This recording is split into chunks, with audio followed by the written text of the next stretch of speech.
Thank you so much, everyone, for coming this evening. It is such an honour to be here with Anne, launching her book.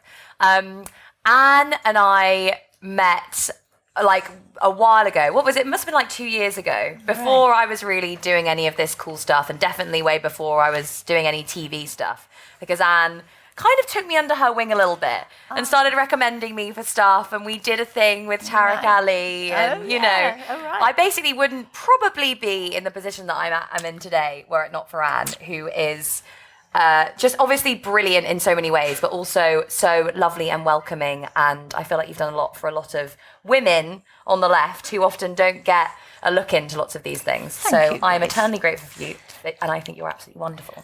So I don't pay her. Excuse the loving, but I'm so happy to be here this evening. And so we're going to do about 45 minutes of questions, and then we're going to open it up for about half an hour for a Q&A. And yeah, I hope you guys enjoy. So I guess I'll start with, I mean, there's the obvious question of why did you write the book? What motivated you to write this? But I think what we just heard about you coming up with the term, the Green New Deal, is probably a good way to kick off, right? So can you tell us a little bit about that process?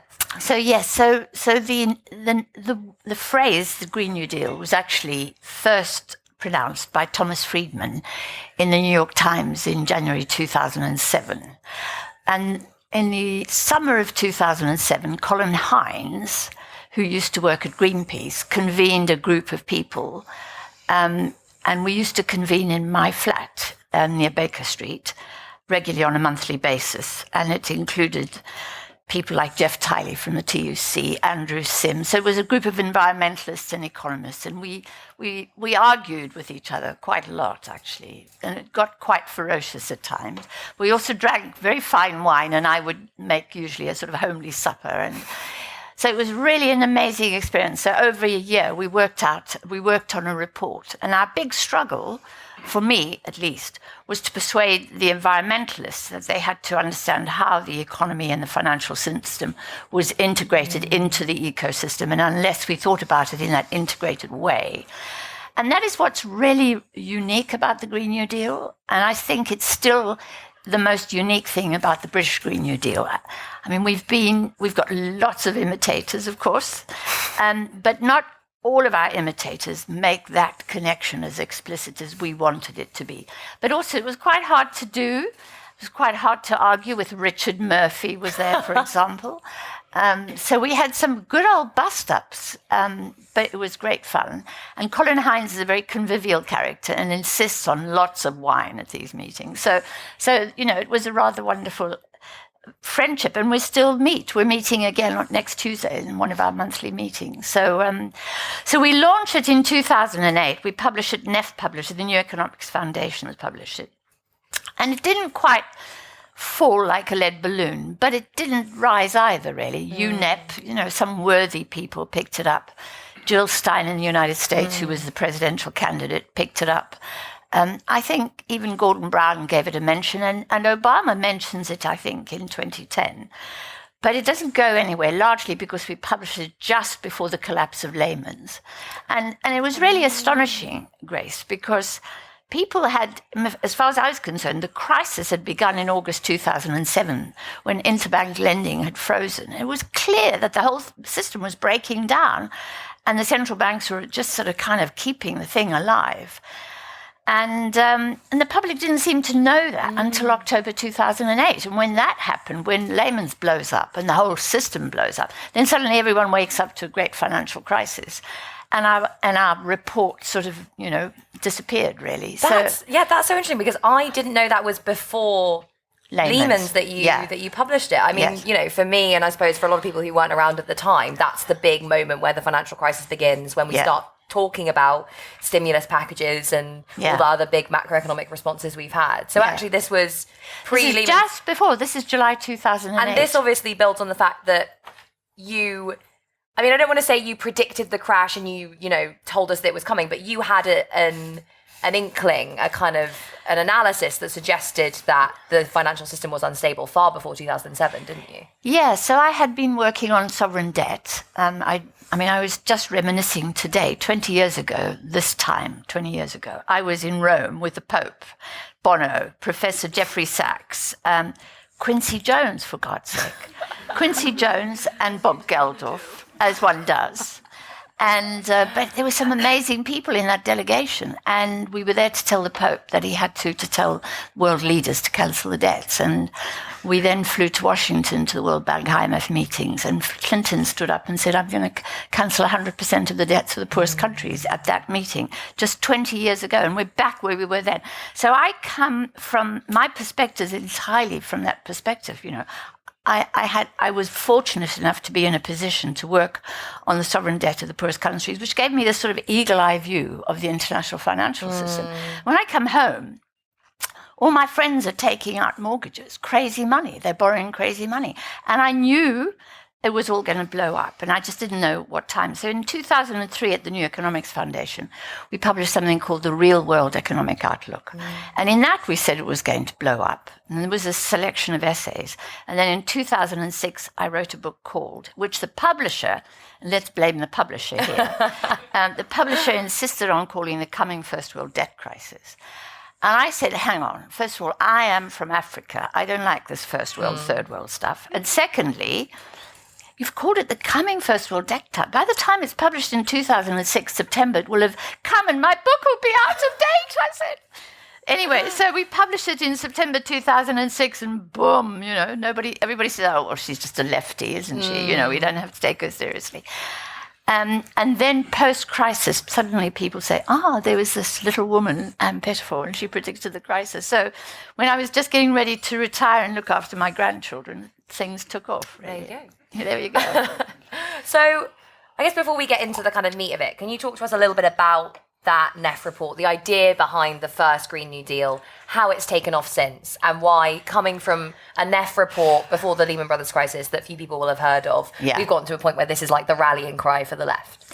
Well, what happened was that, you know, it just chanted along. The Greens, the European Greens were really good in picking it up, the Green Party, and they get very cross when we don't mention the fact that they actually called for a Green New Deal. But it really didn't go anywhere until about 18 months ago when some justice activists in the group that are known as the Justice Democrats turned up on our doorsteps. You must have met them as well, Zach Exley and his friend Schoikart. And they said, look, you know, we're hoping to put up candidates for the primaries. And we'd like to win, you know, loads of congressional seats. I think they had the ambition to find congressional seats for 20 lefties. And anyway, they had this person in New York whom they were supporting, a young woman who was a barmaid, they told me. And they were trying to find policies for her because they wanted to give her a policy. So one day, onto my computer pops up a sort of a Google Doc, the Green New Deal. And it's me and AOC and Zach and a group of other people, and we're discussing, you know, how to formulate this for her primary campaign. And I didn't think much of that because I didn't think she had a hope in hell to win the primary. But then, of course, she goes on to win it, and boom, she turns up in Washington, and there are the Sunrise Movement occupying the corridor outside Nancy Pelosi's office, and boom, the Green New Deal. And then it's, you know, because it's American, it's big now. You know, the Americans have got it. So it's just lovely. It's lovely that there's been this arc, and that actually the Americans took it up, and they've done what the left of the Democrats have done with it, which is just amazing. So today, Elizabeth Warren has just published her Green New Deal, and that's all very exciting. I'm really excited about it. It's incredibly exciting. It's just amazing how literally over the past couple of years, and even just at conference when we were both there, there was this push just directly from the grassroots just to get this adopted, which must be so exciting, given that this was your thing, this is your baby. It is, but it's also problematic because my thing is that the financial system is directly responsible for spewing out all the credit, this massive spigot that they turn on of credit creation, which is then just spewed out into the world without any consideration of where it's going to be spent and whether it's repayable. So I'm not against credit, but when JP Morgan Chase issues $196 billion of loans between the Paris Club. It's 3 years, in the 3 years after the Paris Club Accord, they lent $196 billion to coal, gas, and all kinds of fossil fuel companies, basically. They're the biggest fossil fuel lenders of all. And when you compare that to Exxon, which invested only $3 billion a year in oil extraction, over 3 years, so that was $9 billion. There's a bank that's spewing out $196 billion for the fossil fuel industries. And so if we don't look at that, if we just look at the fossil fuel industries and how bad they are, and we don't see that there's this fuel that's fueling them and manage it. So today, Elizabeth Warren is rightly concerned about marginal communities, about the communities most affected by pollution, by fracking and by oil extraction and so on. Some of the poorest communities in America, are in oil-rich states. That's all good. But, we've got to also look at, Wall Street and what Wall Street is doing. And there's still a deep reluctance to do that because oil is very tangible. It's something we can all see and touch. But money and credit is invisible, and the banks are up there in the stratosphere beyond our reach, and, it's quite hard to think about. So, that gives us all a really big challenge in terms of thinking about how to tackle it.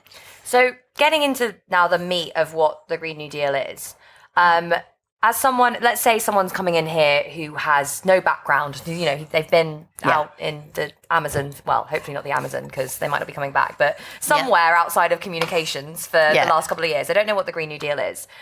What is the kind of central idea behind the Green New Deal, and how is it linked to, if it has different potential histories in terms of its development? Is it Keynesian? Is it from a very particular kind of American tradition? Is it from a kind of European tradition? What's the kind of epistemological background of the Green New Deal, and what's the central idea that marries what we have in the UK, in Europe, in the US together?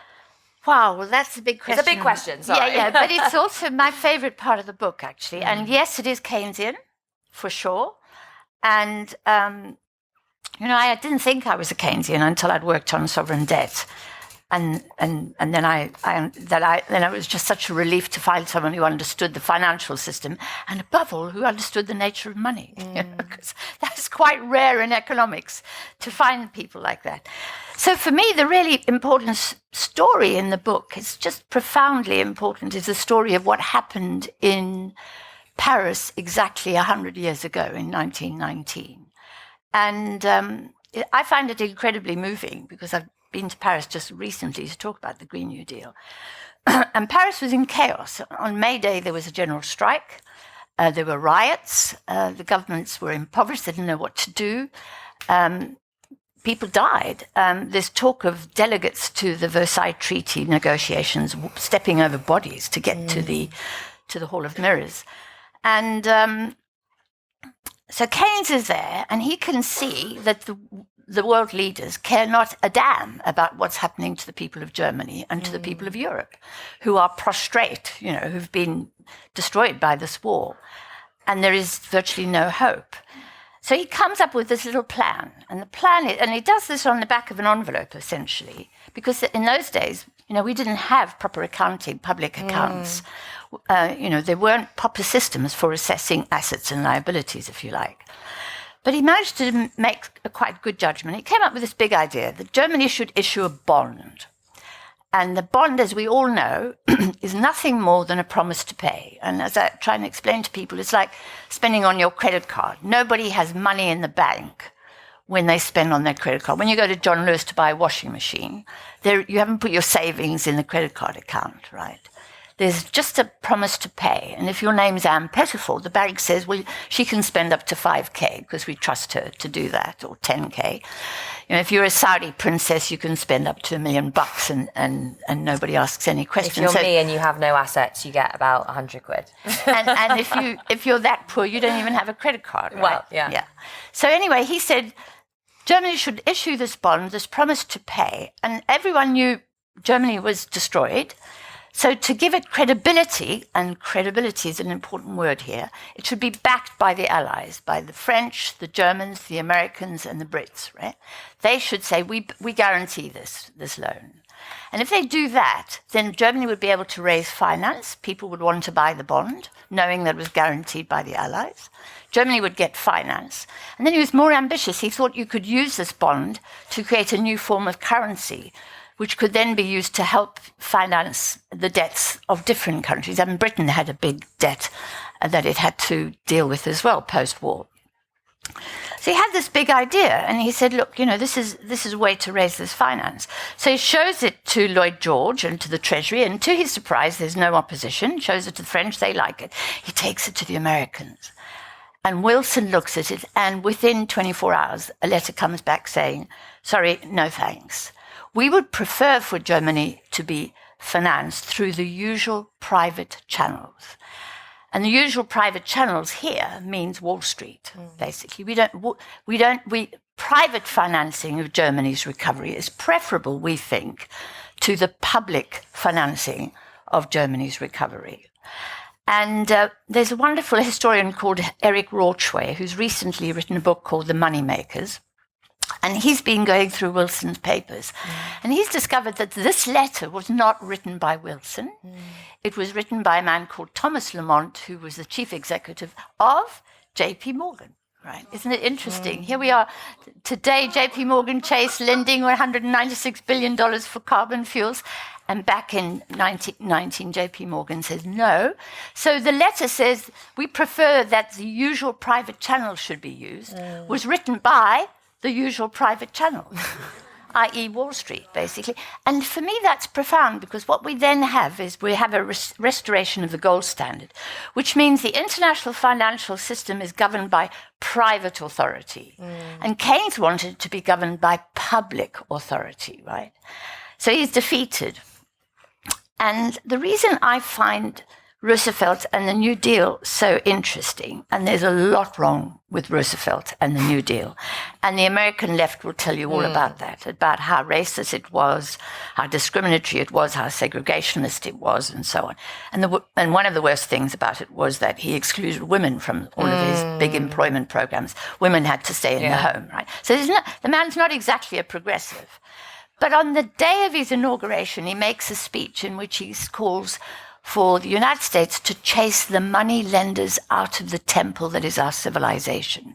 It's an amazing speech, his inaugural speech. All that they have to offer, he says, is more credit in answer to the problem of the crisis. So let's chase the money lenders. That night, he goes back to the White House, and he says to his staff, we're collapsing the gold standard. I want the banks to hand over their gold tonight. And his staff say, you can't do that. And by the way, tomorrow's the Sabbath. You can't do it on the Sabbath. You're going to have to wait till Monday. So he says, we'll wait till Monday. But on Saturday night, he understood he had to do it, right? So he demands that Wall Street hand back its gold to the Treasury. He tells the public to hand over their gold to the Treasury. And he says, we're no longer measuring and evaluating the American economy on the back of a finite amount of gold in somebody's vault, really. And with that, he empowers himself. He disempowers Wall Street. He puts the government in the driving seat of public policy. He puts Wall Street in the boot, basically. And, surprisingly, I think they were a bit stunned, but because the Wilson period had been so devastating, they'd had austerity for so many years. They'd had the 29 crisis. They'd had no recovery from. In fact, they'd had the Great Depression. So kind of Wall Street goes along with this. But it begins to behave badly. It doesn't take them long. But it's so extraordinary, and it's that which enables him then to deploy fiscal policy, to create employment, to invest in public, blah, blah, and to begin the recovery. And then he loses his nerve, and he turns into a fiscal... He's a monetary radical at this stage, and he turns into a fiscal conservative in 1937. But the fact of the matter is he understood you have to change the international financial system. You have to ensure that it's managed by public authority, not private authority. And then, it is possible for governments to act autonomously and to deploy economic policy in the interests of their people, right? And the striking thing about the New Deal is that they faced an ecological crisis. they had the Dust Bowl to deal with. They had to reinvigorate their soil. They had, the southern United States, from Texas to Nebraska, were just desertified. Is that the word, right? Mm. People were moving in vast numbers out of that because they couldn't grow food. And so his administration plants 3 billion trees in the times. And over the next, I think it ends in 1942. Anyway, so the parallels, but for me, the really, really important thing is this decision to dismantle the gold standard and to restore public authority over the international financial system, while, allowing the private sector to operate, but nevertheless saying, we're going to allow governments to get into the driving seat. And that's what worries me about a Labour government. So the Labour government here, coming to power soon, is going to find that it's not in the driving seat, that the City of London and Wall Street, and more likely Wall Street now, because Wall Street's become so empowered by the GFC, by the big crisis, they're going to be in the driving seat, and John McDonnell's going to be in the back seat. So this is the lesson of the book, really. So going back, so I think when I first kind of started reading your stuff, particularly The Production of Money, the thing that stuck out to me the most is, and I think maybe there are other people in this room who'll feel the same, that when you're introduced to the idea of Keynesianism, it's about the government spending money to make the economy work better, right? Yeah? And reading your book, it really brings out, and then you put me onto people like Polanyi and Jeff Mann obviously writes this good book about actually Keynes as a monetary radical more than he is focused on tax and spending. The kind of real crux of Keynesianism is about the monetary system. Yeah. And you bring that out, I think, in all your work, extremely well, better than anyone else does. So I guess, what are the implications of that for the Green New Deal? And linking that to something that you kind of alluded to earlier, what were the implications of that for the way that Keynes negotiated Bretton Woods? The system that we ended up getting, which was based on dollar hegemony rather than what he wanted, and how has the transformation in the monetary system that we've seen since the 80s changed the kind of conditions for that again? So Keynes is defeated at Bretton Woods by White, because he insists, rather than having, and it's really quite exciting. I'm working with some lovely economists in Milan, Luca Fantacci, and what Luca and his colleagues are showing is that Europe had a clearing union back in, first of all, after Marshall Aid. Marshall Aid doesn't actually fix Europe. What fixes Europe is the introduction of a clearing union, which enables European countries to trade with each other and recover. Really. Do you want to just explain the idea of a clearing union very quickly? So a clearing union is just, if you think of the Bank of England is a sort of clearing bank, it just enables debits and receipts to be managed between different countries, right? So when I pay, I don't know, for Italian products, I put them into German banks. The Germans pay for Italian products and so on. And it's the question of there's a central bank, there's a bank in the middle that says, oops, you've got an overdraft to Italy, oops, you've got a surplus Germany, right? And helps to manage that. Yeah. That's all it does, really. It's a bit like a bank managing between a company and its clients. So there was this clearing union, and it was the clearing union which really enabled Germany to recover. So Keynes was passionate about establishing a global clearing union, an independent central bank that wouldn't be tied to any particular empire, but would be just a bank that would clear, receipts and deposits between and debits between nations, trading with each other, and manage those. And he had strict views about, that if countries built up a surplus, they were to be penalized. And if they built up a deficit, they would be penalized. So the whole idea was to try and keep your trade and your accounts in some sort of balance. That was his vision. So that gets defeated by White at Bretton Woods, who says, no, we don't need anything independent. The United States of America can manage all this in the dollar. Because this is the whole point. The whole point about the struggle between 1919 and 1945 is an imperial battle. It's about the United States empire dislodging the British Empire and taking control of the global financial system, really. And if we don't understand that, we don't really see what happened. So this is his big idea. And he's defeated, but Bretton Woods at least is a half-baked kind of answer to the system, and it does manage balance. It does achieve some balancing of between deficits and surpluses. It does manage to stabilize the country, the countries of the world. It does argue that there should be coordination, and you shouldn't be allowed to build up massive. It's when the United States is fighting the Vietnam War and builds up a huge deficit, and Nixon doesn't want to pay his bills, doesn't want to hand over gold to Mr. de Gaulle, that the whole thing is collapsed by the Americans, Nixon. So Nixon defaults on the United States' obligations to repay its debts in 1971. At the time, it's the biggest default in history. Right? And so when I work with all these poor countries who default on their debts, Argentina and so on, I always say it's nothing like the United States default of 1971, but nobody ever talks about that as a default, right? So the fact is that, this system was never really put in place, and we're back. So what effectively happened is we have a period after 45 where there is some public authority over the global financial system, and gradually the banks chip away at it, and gradually the international financial system is privatized, and we're back where we were in 1919 with Mr. Diamond of JP Morgan Chase running the world, basically, determining whether or not we have carbon emissions or not, because he's spending that $196 billion fueling them across the world, not even just in the United States. Anyway, I'm rambling here. Grace, you'll have to shut me up. You're not rambling. I don't think it's possible for you to ramble. Right. Your ramblings are like, me after deciding what I'm going to write for a very long time. So this question of public authority, I think, is very important. We were talking a little bit earlier about, we were talking downstairs about class and how this relates to what kind of Green New Deal we're going to get. And so obviously Keynes wants public authority over private authority. But then we have a question about what kind of public authority we have, right?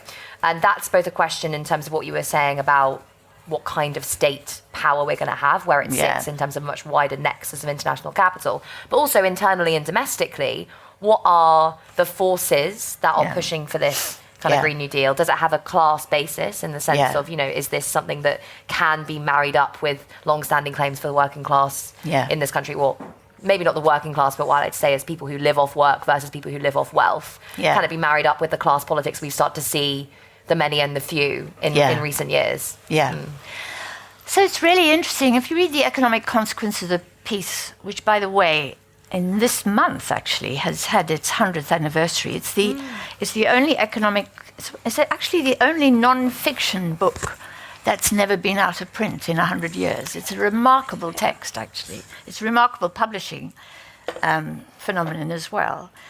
The thing is about class. I think it's quite clear that Keynes is upper class, no question about it, and he's a capitalist, basically. I mean, he's sort of aristocratic in his way, really. He always reminds me of Darwin. He's like Darwin. Darwin comes from the aristocracy, and they both have these brilliant ideas, but it's really very difficult for them because it's hostile to their peers, basically. And Keynes the general theory is often incomprehensible because Keynes is trying to explain it to all the naysayers in the city of London and in the economics profession who are his enemies, really, that he's hostile to. But he's desperately hoping to please them and to bring them on board. So there's that. But the key thing about Keynes that he understood, which I think is the class element of it, is that he understood that the financial system was a miraculous thing, right? And I feel about this strongly. If you've worked in Malawi, where they do not have the public institutions that you need to have a monetary system, they don't have an independent central bank, they don't have a sound tax collection system, they don't have a sound regulated accounting system, they don't have a criminal justice system for enforcing contracts. And as a result, Malawi has no money. She relies on other people's money, on the dollar, on the yen, and on sterling, and on the euro. We have all those public institutions, the central bank, which was nationalised by the Labour government in 1945. We have a public financed tax collection system. We have a publicly financed criminal justice. We have a publicly financed regulatory system, which means We can create money out of thin air here, you know, and that is a wonderful... And Keynes understood that that was a miraculous thing, as indeed had John Law in 1725, but that's another story. So, you know, there have been economists who've understood the nature of the monetary system, but then there are many economists who've just forgotten it. But he also understood that for that system of credit creation to work, it had to be invested in projects which created employment. So Keynes was very, very clear that employment was fundamental to the health of the monetary system, because employment, as we all know from our own experience, generates income. At the end of the month, you get your wage or you get your salary, right?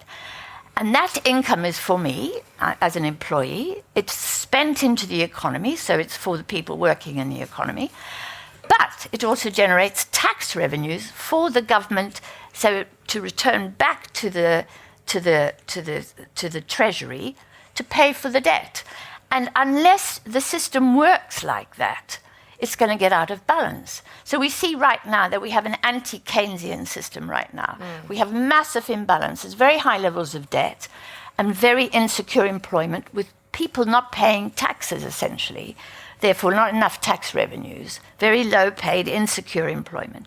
And that creates this massive imbalance. And then we have deficits and debts, and everybody's obsessed, and the IFS goes crazy about the debt and all the time.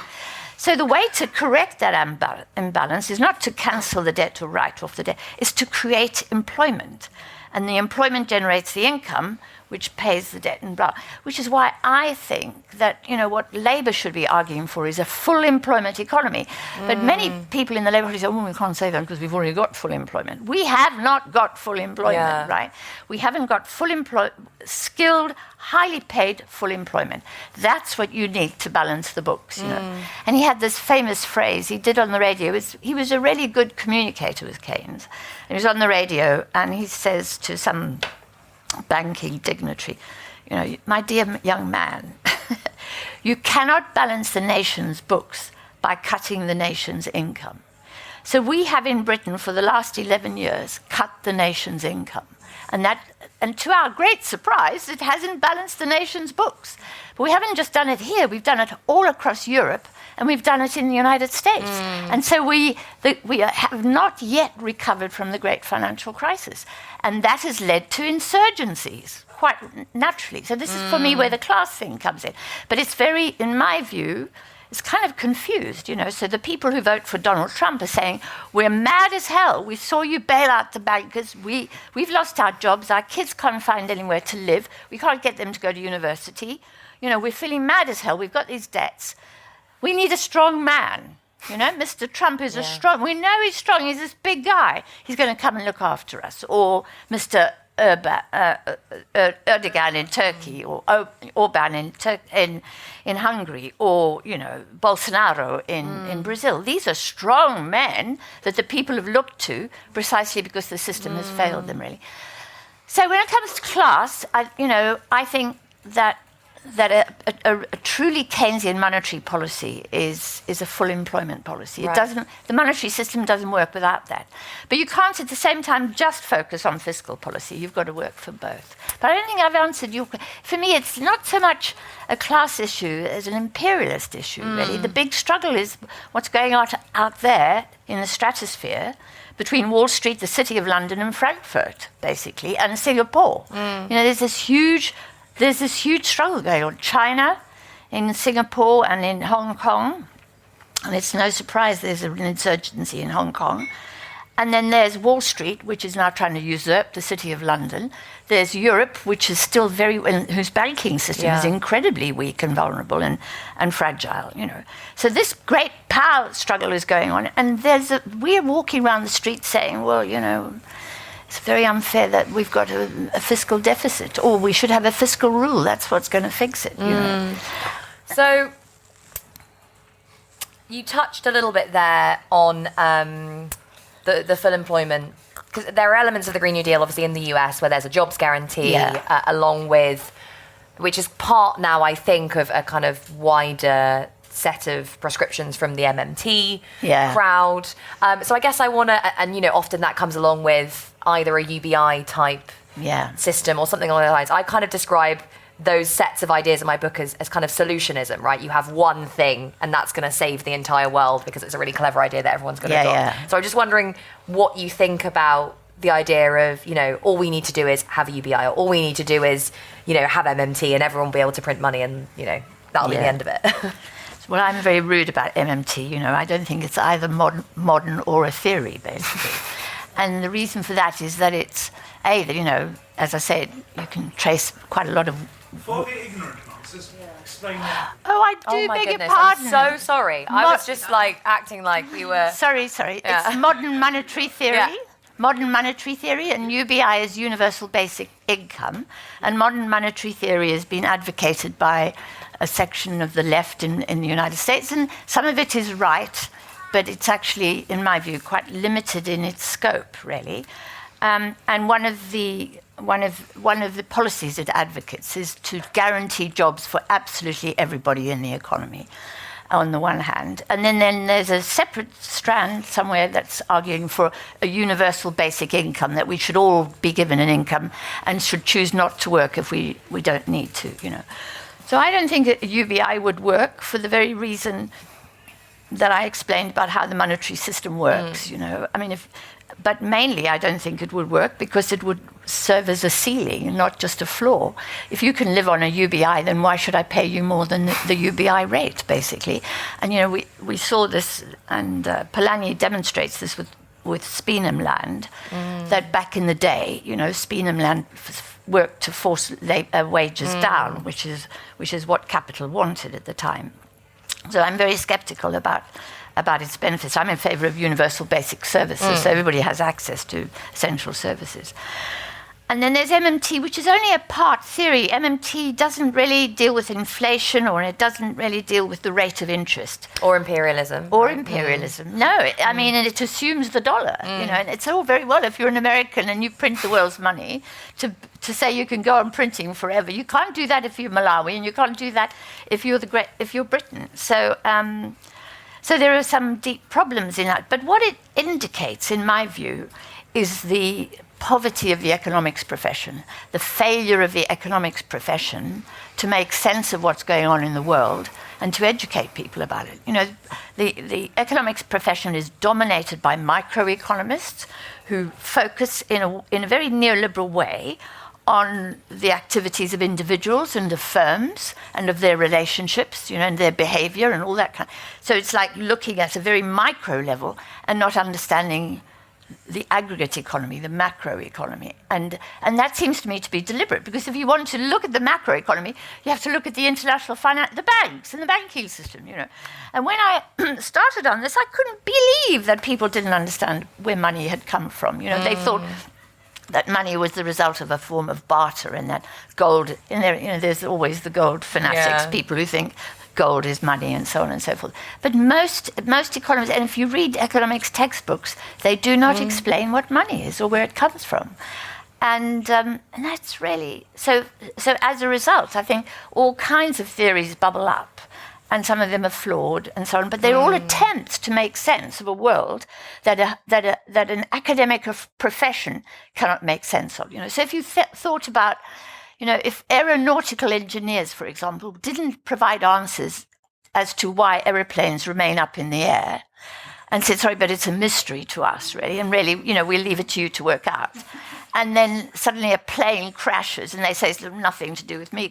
Economists say the financial crisis has got nothing to do with them at all, Well, interestingly enough, that the Boeing story recently, yes. I don't know if any of you have seen this, it's really shocking, about the financialization of the Boeing Corporation. Yeah. And its pursuit of profit above everything else, and then that being linked to the Malaysia Airlines. And then cutting times and so on. So, we've got this massive international financial system that is not just manifested in the banks and the asset managers, in, the other financial institutions that exist all around the world, but it's also wormed its way into the logic of all of our corporations, into the logic of the state, everything.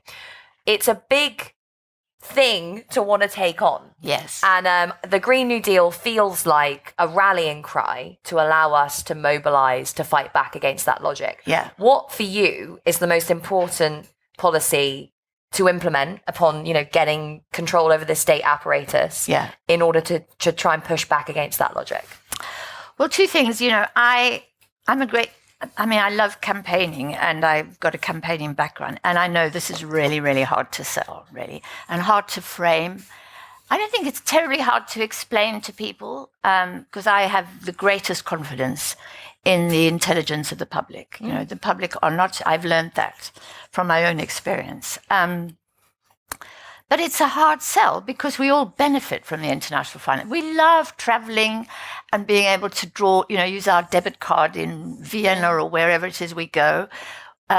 We love being able to go on eBay and buy stuff, or on Amazon and get stuff from all over the world. We love the fact we can have pineapples any time of the year, avocados all through the year, that kind of thing. So, it's really hard for people to get off that and understand really what's at stake here. So I understand that. I think we should be able to make a rational argument, and I'm hoping that the book will be part of a sort of educational process where people come to understand it and begin to ask for change. And for me, the most important change is to bring offshore capital back onshore. So all my friends who work on taxation, who say how bad it is, Amazon don't pay their taxes, Apple don't pay, I say, come off it. There's nothing you can do. As long as you have capital mobility and they can move their money abroad, what are you bleating about? Do something about their mobility, and then come and bleat to me about how we have to tax them and so on. So these are really big issues, but it's very hard to argue for that. My thing is that I think, and I hate to sound like Mrs. Doom-laden, but we're going to have another big crisis. The thing is, what is it going to be? Is it going to be the flooding of a major city? Are we going to have Wall Street go underwater again, as it did with the Hurricane Sandy, which is going to demolish a big city like New York, or not just Bangladesh or poor countries which nobody cares about. When I say nobody in the West cares about. Secondly, so we could have a major crisis like that, which could be systemic in its impact on the financial system. Secondly, we know that trade wars lead to real wars, and Mr. Trump is determined to pursue his trade war, and the Chinese are getting tough about it all. Thirdly, we overdue a financial crisis, right? The system is so unbalanced. The levels of debt are way beyond what they were in 2007-9. And we've had some rumbles on Wall Street. I don't know if you've been following these last few weeks, this repo stuff, where suddenly, there's a shadow banking system. Do people know about the shadow banking system, right? So out there in the shadows, beyond the reach of regulatory democracy, there's a whole banking system, and it's dominated by your pension funds or your insurance companies or, your savings banks. They're out there. They've got all your cash. They've mobilized all this cash. They can't put it in a high street bank because the government only guarantees up to £80,000, and they're holding, BlackRock, I think, is holding $6 trillion, right? George Osborne's employer. So where do you put $6 trillion, right? So what you do is you swap your cash for an asset. It's like a huge pawn shop out there, right? Great big pawn shop. Joe Bloggs has got an asset. It's a government bond that's going to pay so much over such and such a time. But he wants cash. So you give him the cash and you get the bond, right? That all depends on this bond maintaining its value, or it being as much as you say it's worth, right? And 3 weeks ago, was it? Suddenly, people with bonds, with assets, couldn't get any cash, even though we know BlackRock's got $6 trillion of the stuff in its vaults. They weren't parting with it. There was a liquidity crunch, and the Federal Reserve had to inject liquidity so these guys who wanted to swap their assets for cash could get some cash. Now, the terrifying thing about it is the Federal Reserve doesn't understand what went wrong, and the whole capital market system doesn't understand what went wrong. As for economists, well, they're far away from the story, right? They're not even there. They're trying to forget about it. They're saying it didn't happen, it doesn't matter, turn away. Don't worry, the market will sort it out, right? And a couple of guys will go bust and that'll be okay. So we know the system is volatile, unstable, unbalanced, and is going to fall over. So the question is then, and the thing that really drives me is this. 2007-9, the left walked around as if You know, they didn't really know what was going on. Come the crash, people stood there with their mouths open saying, what just happened? I didn't know that could happen, you know. Wow. Where was the left? Yeah. There was a vacuum. There was a total vacuum, you know. And there was this moment, I remember it so vividly, in 2019, where the banks thought, oh, hell, here we go, right? We're going to be taken over. There are going to be terms and conditions on all of the stuff we do. We're going to have to account for what we owe. And yeah, we're ready. Hands up, we're ready. And nobody came for them. Nobody came for them. Obama didn't come for them. Blair and Brown didn't come for them. No, they bailed them out. And suddenly, Goldman Sachs, which had never had an account with the Federal Reserve, panicked, got itself an account with the Federal Reserve, and now Goldman Sachs can do what it likes. It's backed by 140 million American taxpayers. So business is better than usual, really, because they're no longer risking their own necks on this stuff. So my worry is the left, so we must be prepared for the next crisis and must know what has to be done. And number one, what has to be done is we've got to bring offshore capital back onshore. That seems like a good place to go to questions. But first, thank you.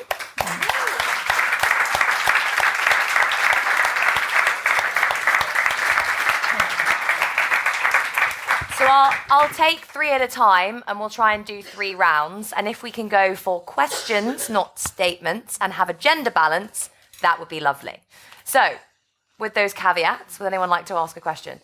Right, we have a gentleman at the back there, a lady here, and anyone else?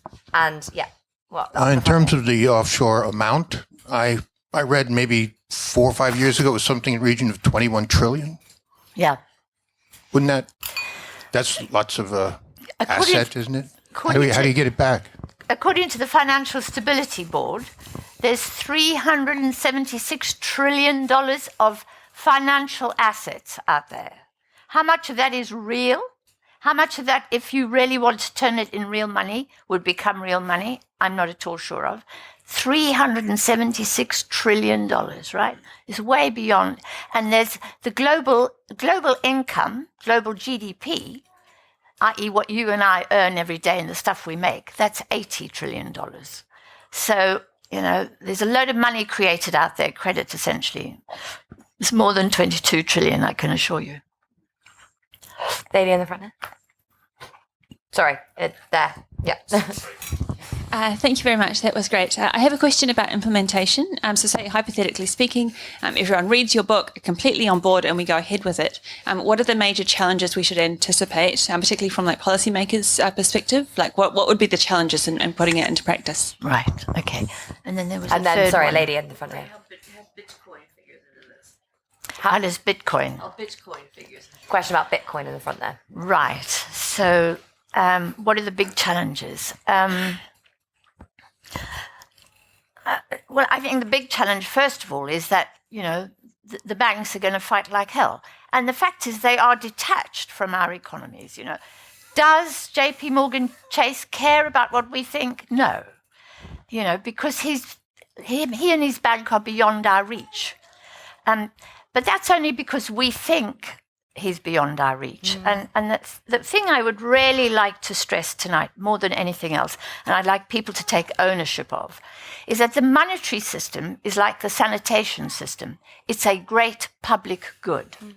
Without, if you like, the taxpayers that back it up and that sustain it, these guys wouldn't be able to do anything. So, for example, they love QE. Now, QE is just cash, liquidity, in exchange for assets, basically. The Bank of England's taken all their rotten mortgages and put on their balance sheet, our balance sheet, you know, the taxpayers' balance sheet, and given them new cash, and they've taken that and gone and gambled with it, speculated with it somewhere else. Right? Now, the Bank of England is a public institution. In Britain, it's a nationalised institution. It isn't in all countries of the world. In many countries of the world, it has a semi-private kind of identity. This thing called QE is something that the Bank of England can only create because it's backed by 30 million taxpayers, right? And even the government debt, the Debt Management Office Office issues our bonds, our debt. Every time, the government spends £3 billion every couple of weeks, basically. And every couple of weeks it issues a bond. It doesn't get money from taxation. It gets money by issuing these bonds, raising finance. Now, that's managed, again, by a public institution. The private sector can't wait to get their hands on that asset. It is the safest asset in the world. If you want to invest in another asset, like a London property, you face several risks. First of all, London properties, could fall down in an earthquake, or they could just rot, or house prices could fall, or some other calamity. You can't do that to the British government. Why? Because the British government is backed by 30 million taxpayers. And you know what? There's a new taxpayer born every single day. And there will be taxpayers 30 years hence, 50 years hence, 100 years hence. So when Argentina issued a 100-year bond a couple of years ago, that's because they know Argentina is going to be there in 100 years' time. Even Zimbabwe is going to be there in 100 years' time, right? So we create these assets which are so valuable, but we don't think of them as assets, as ours. We think of them as something out there in the stratosphere, the financial system. So I want us to understand that those private sector guys exist for our public sector assets, our central bank, our debt management office, our taxpayers, the fact that every year we pay money, interest on our bonds, and we're faithful and we've never defaulted, etc., etc. That should give us power. That gives us leverage. We can do something about that. So that's what I'd like us to say, well, look, if you want access to the Bank of England, sweetheart, please put your name here, and I'm going to check whether I fancy having you on my list of people with access to the Bank of England. And by the way, if you want to be able to buy government bonds, put your name down on the list and I'll scrutinise and have a look and decide whether or not you are. We have the authority to do that. Our politicians don't understand how the system works, so they don't ask those questions. And they think, no, leave it all to the market. Gordon Brown very deliberately detached the Debt Management Office from the Treasury and from the Bank of England because he wanted them to work with the market. And they work with the market, and the market works them, basically. That's crazy because this is something that is a public good. And they have captured this. The 1% have captured this public good and got fat and rich on it. And we're sitting here with austerity and saying it's a bad old world, really. So those are the challenges. Now, they're not going to give that up easily. They're going to fight like crazy for it. But if we understand our leverage in relation to it, we can insist. The thing, I didn't mind that we bailed out RBS.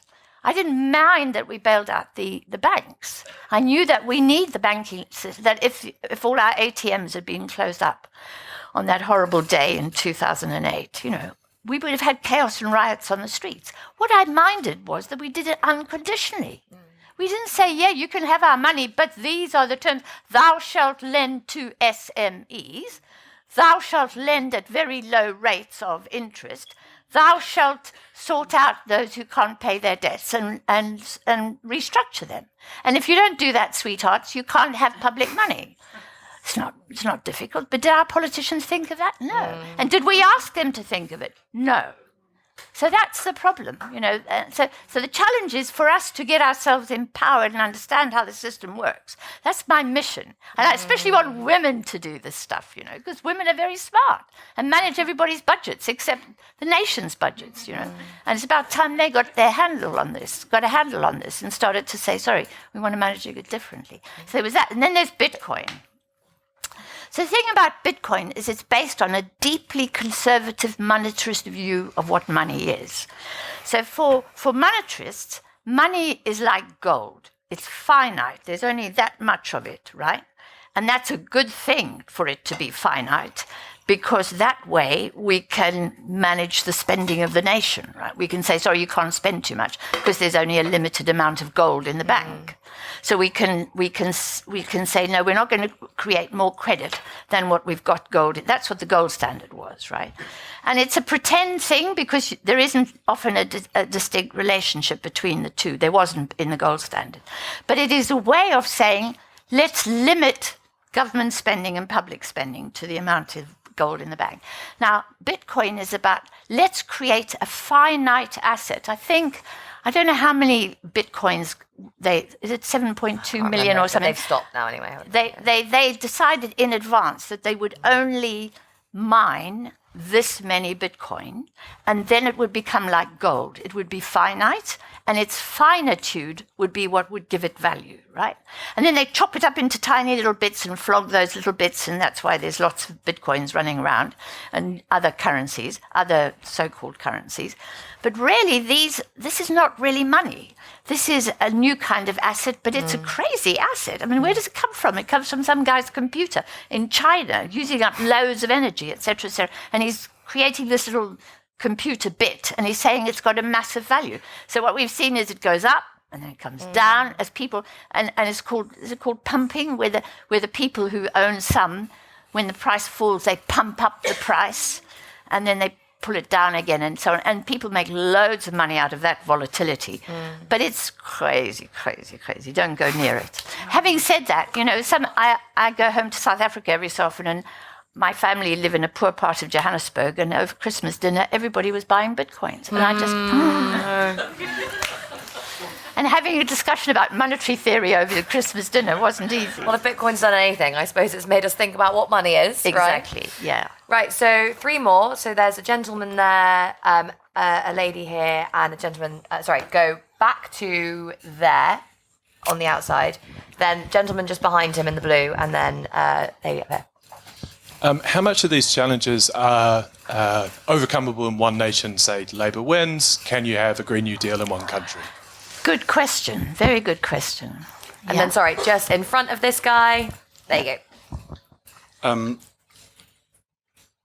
I might be the only person in the room to not know a great deal about the Green New Deal itself.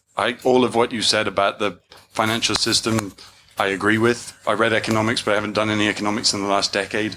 So I'm actually just interested if you could speak a little bit about the Green New Deal itself, the case for it, and how it relates to all of the good stuff that you've spoken about the need to rebalance the financial system both here and around the world. Thank you, yeah. And then woman just here. God, drop my phone. I wondered if either of you have any thoughts on the power of the justice system to hold financial actors to account. Yeah, so the first question was, can we do this in one country? If you are Mr. Roosevelt and you're President of the United States, you can, right? So it was possible for the United States to act unilaterally and dismantle the privatized financial system. It's going to be harder for any other country. But I think it is, I do think, so it's quite a complicated, that's a really good question, and it relates to your question about the Green New Deal, because the task that we face, and we haven't talked about the ecosystem and the crisis, the ecological crisis, is the ecosystem is global. It doesn't recognize boundaries. So that's a challenge we have to face. The financial system is also global and doesn't recognize boundaries. But boundaries are quite important for making policy. So if I want to set taxation policy, pension policy, if I want to implement some agreement with the UN to limit emissions, I can't do that out there. I have to do it here within the boundary. This is where it gets quite tricky, the whole question of the nation state and the boundary. But I have to have boundaries to enforce those policies, right? So if we think of the Montreal Agreement, that agreement had to be enforced at domestic levels. So yes, there's certain things that can only be done at a domestic level. Whether or not you can transform the global economy as an individual nation, that's not really possible. It's going to require international coordination. But it will require one nation or 2 or 3 nations to take leadership. Now, I noticed the other day that Donald Trump has announced that he might curtail capital flows into China. Now, Donald Trump is capable of anything. But that was a very significant thing, he said, because he wants to punish the Chinese. But curtailing flows of capital, saying to J.P. Morgan Chase, thou shalt not send our money to the coal mines of China, is a process of beginning to limit the power of JP Morgan Chase, right? Now, I don't know if he'll do that. So in my view, what will happen is that, this business of managing global finance is probably going to start, in my view, in the United States. But it's best if it's done internationally, because these banks can just move around, Apple can just... So that's what's so interesting about Europe, because Europe's beginning to pin Apple down and Google and start to regulate them. And they can do it because there's a range of countries, and they have greater leverage over Google than we have, which is what's so tragic, in my view, about the Brexit debate, really. We will become a little island, and it won't be possible to do that. We'll have to work in...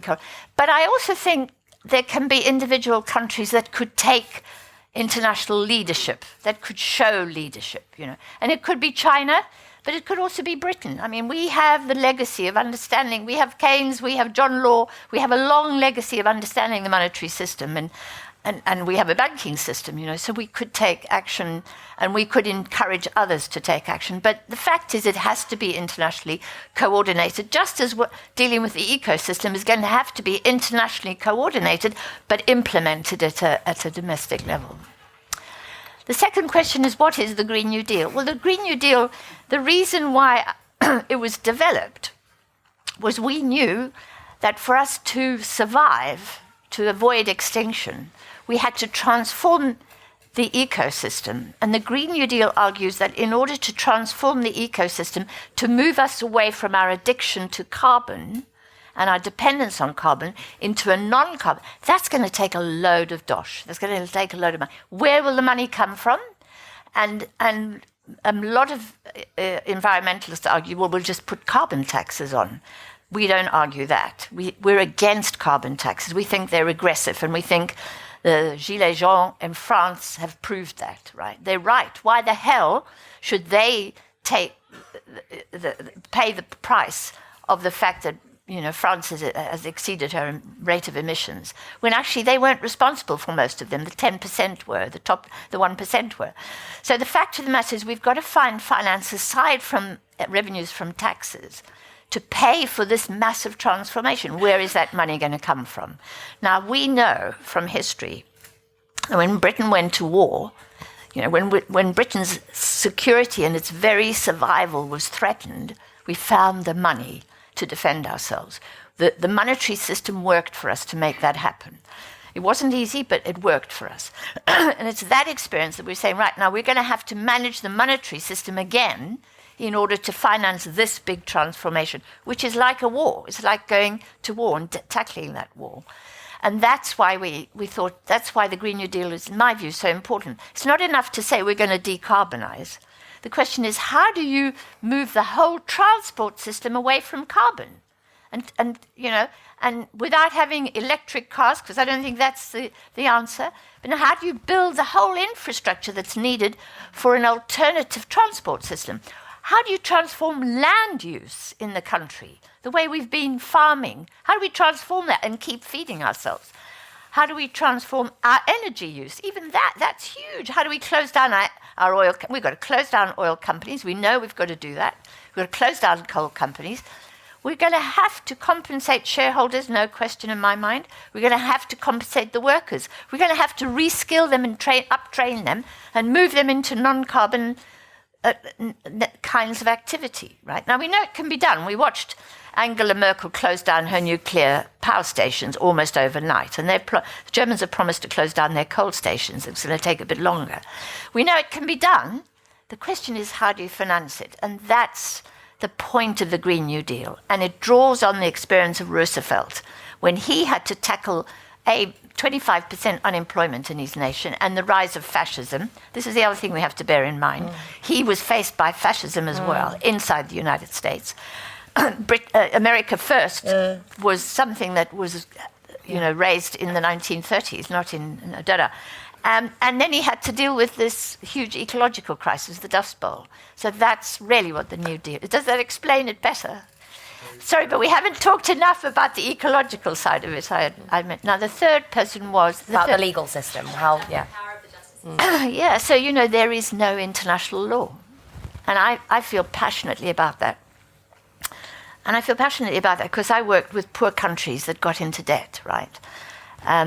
And before 1971, effectively, before the collapse of, just after the collapse of Bretton Woods, countries like Malawi, Zambia, Tanzania, South Africa, they didn't have debts. They managed their own monetary systems. And then then the world says, no, you don't need to do that. Don't worry. You know, the Americans got loads of money. The Europeans have got all this money and the oil, blah, and we'll throw money at you. And they did throw money at little countries that didn't have the capacity to repay. They built up these huge debts.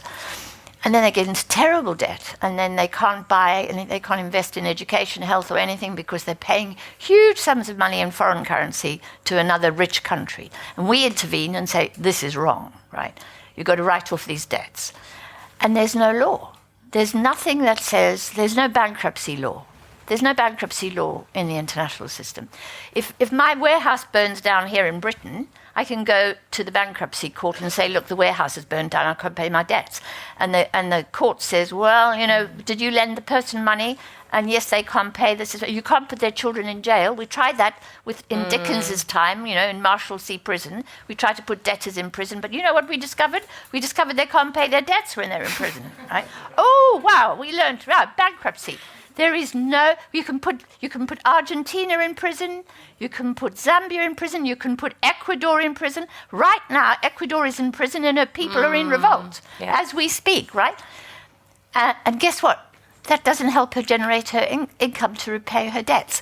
And so you know, there is no law, international law. We can only govern these institutions at a domestic level. So the question becomes, well, if you want to come in here and sell Apple iPhones to our citizens, these are the terms and conditions, brother. And that's the only leverage we have, what they do here and what we allow them to do. Right now, we allow them to do as they like and then piss off, basically. Excuse my language. Right, one more round. So, gentleman there, lady here, and in the front here.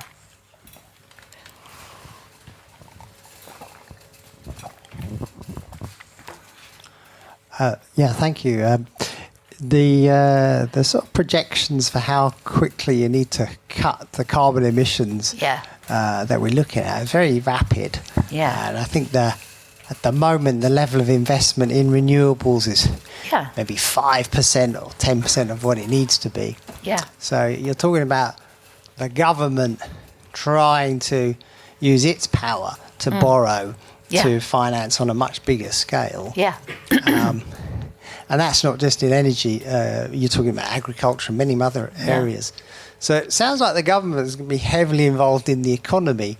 I just wondered how you sort of imagine the government making the right decisions, because you know this whole question about governments choosing what to invest in. Yeah. And there is that tension, isn't there, between the innovation of the private sector and picking winners. Government's role as a research generator, but we would be spending a lot of money, and I just wondered how you envisage, you know, what kind of model you have in mind for how we would throw that government money at both the investment and the deployment and the innovation in renewables. Right. Just that? Thanks so much.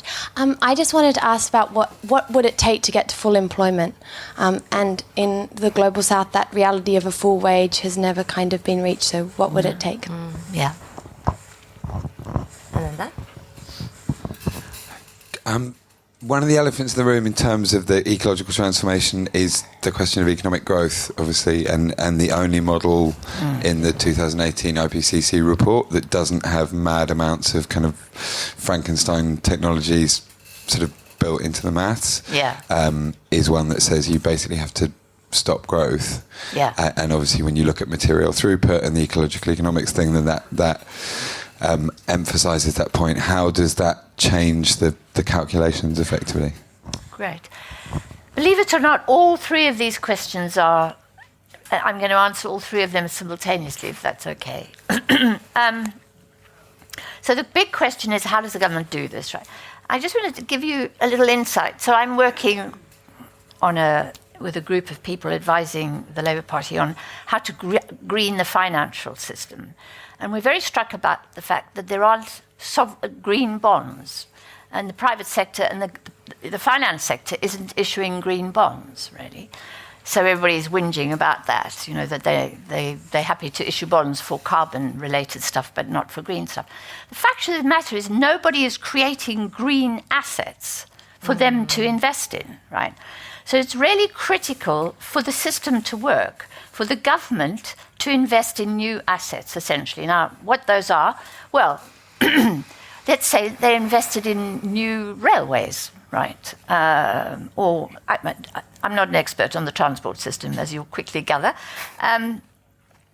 But what are the alternatives to the current system? And the government has to, in the first instance, invest and create those projects.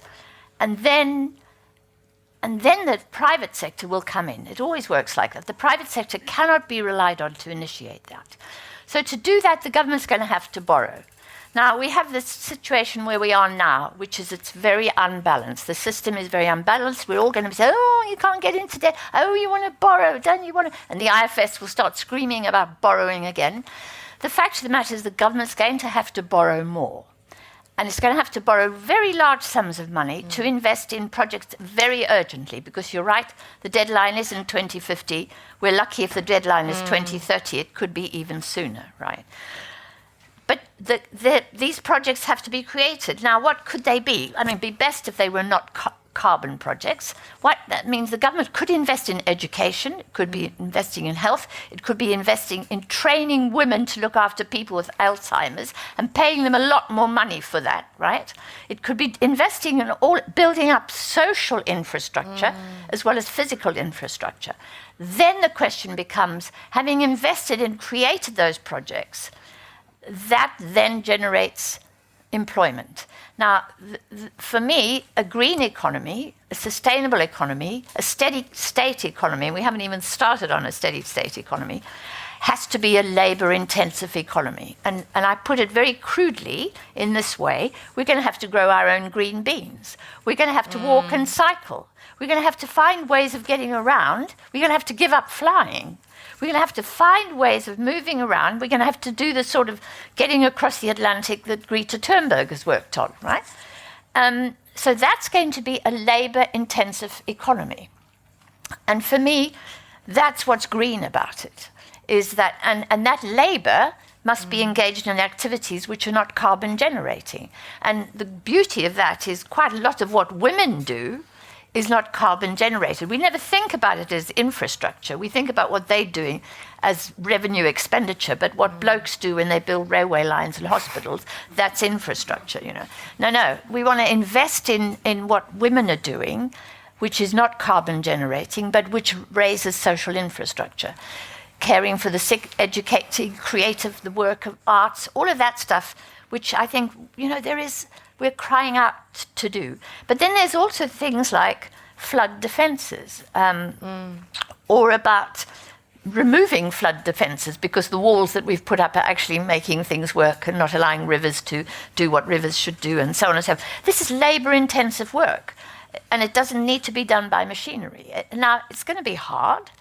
Growing our own green beans means that in winter we're going to be slogging away in the fields in a way we normally leave that to Zambian peasants or Bangladesh.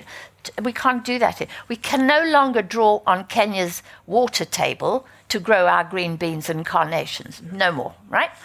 Kenya needs to be able to grow her own food for her own purposes and restore her water table. So we're going to have to do this, and it's going to be physically hard, but it's going to be labour-intensive, and that gives you your employment.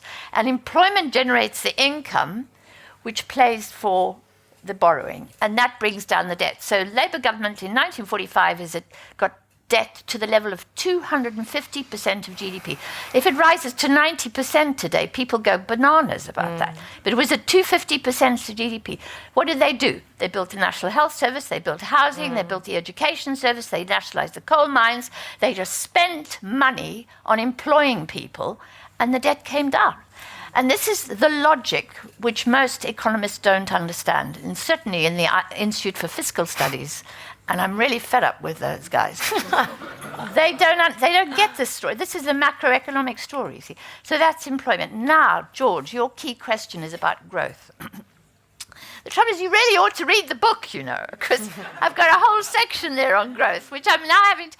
So, Yeah, so the thing is this, that growth was reinvented or invented in the 1960s by the OECD, by neoliberal economists, right?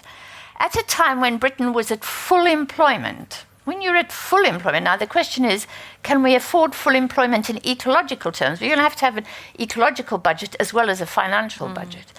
You know, we may not be able to afford full employment because we may not be able to afford the ecological cost of that, and that's another question. But at a time of full employment here in Britain, the OECD, together with Sam Britton on the Financial Times, who was the chief economics correspondent of the Financial Times, cooked up this idea of growth. And they set a target for Britain to grow from where it was at full employment by 50% over 10 years, right? It was unsustainable, it was bizarre, it was crazy. And when you grow an economy more than it's capable of, you expand an economy, you get inflation, right? That's what inflation is. It's exceeding the capacity of the economy, and you get inflation. So we got massive inflation, and then they blamed that on Keynes, and they blamed that on the trade unions. They never blamed it on the OECD. Now, what the OECD was saying, look, capitalists can take their dosh and invest it in some speculative activity, say London property, and the prices rise effortlessly. The capitalist doesn't have to do anything, right? But the real economy, you've got to invest in it, you've got to make for your project, you've got to wait for the thing, and then you've got to wait for the profits to come back. That's taking a lot of time. We've got to pump up the real economy to compete with the financial economy and with the rate of returns, the capital gains that the financial sector can make from speculation. We want this. So you can make, you know, if you win the lottery tomorrow, you've invested £100 and you can make £1 million. That's a massive capital gain. You can't invest £100 and make £1 million tomorrow, right? But the real economy was forced to compete with the financial economy in that way, and that led to growth. Now, economists, when they think about growth, they're thinking about expanding employment, output, investment, all of those key elements in the economy. Before we had growth, we talked about levels of economic activity. What's the level of employment? Is it too high? Is it too low? Is unemployment too high? Is it too low? The level of output, is that too high or is that too low? The level of investment, is that too high or is that too low? They don't think in terms of levels, they think in terms of exponential trajectories. Now, that is the deep, deep flaw at the heart of neoliberal economics. And when we talk about degrowth, I resent that because we're actually reinforcing the framing of growth. We've got to get away from that and say, no, we have to look at what level of activity. And this is where, the work of green economists have been so fundamental. We have to look at inputs and outputs into the lake that is the economy and to see whether or not it's stable and whether the levels are right. And that's population. And those are artifacts, too many people being born, too many artifacts being created. Of course, people die and goods depreciate. So you have outflows, but those balances have to be maintained. That's the levels that we have to worry about. If we start going on about growth, we're buying into this theory that it must be exponential, and of course it can't be exponential. But that's saying very quickly what I say at a greater length in the book. So in short, read the book. You can buy it here and we'll sign it. Side note, my book is also there if you would like to buy that. So we'll do a quick book signing now, but just thank you so much, Anne. This was a fascinating discussion, and thank you all for coming.